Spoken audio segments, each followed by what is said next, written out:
क्या आपने कभी महसूस किया है कि आप हर किसी के लिए मौजूद रहते हैं, हर किसी की परेशानी में सबसे पहले खड़े होते हैं, लेकिन जब आपकी जिंदगी में अंधेरा आता है तो कोई भी आपके पास नहीं होता।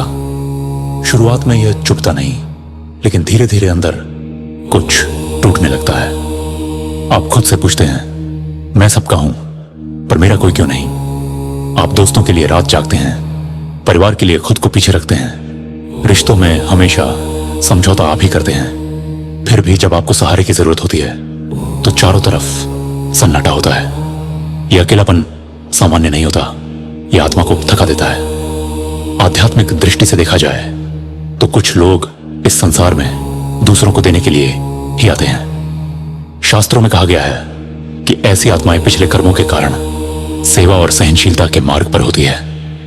वे बिना शोर किए सबका बोझ उठाती हैं, लेकिन दुनिया अक्सर उनकी अच्छाई को उनकी मजबूरी समझ लेती है। यहीं से दुख शुरू होता है। फिर एक दिन भीतर से आवाज आती है कि क्या मैं सिर्फ देने के लिए ही बना हूं?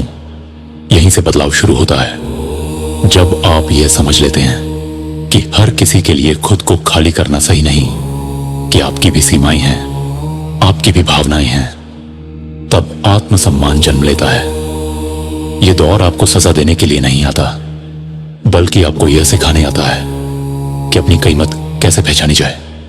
कभी कभी भगवान जानबूझकर सबको आपसे दूर कर देते हैं ताकि आप खुद से जुड़ सकें, क्योंकि जो इंसान खुद का साथ देना सीख लेता है उसे दुनिया कभी अकेला नहीं कर सकती। अंत में यही सत्य है, आप इसलिए अकेले नहीं हैं क्योंकि आप कमजोर हैं, बल्कि इसलिए क्योंकि आप अब तक गलत लोगों के लिए सही इंसान बने रहे।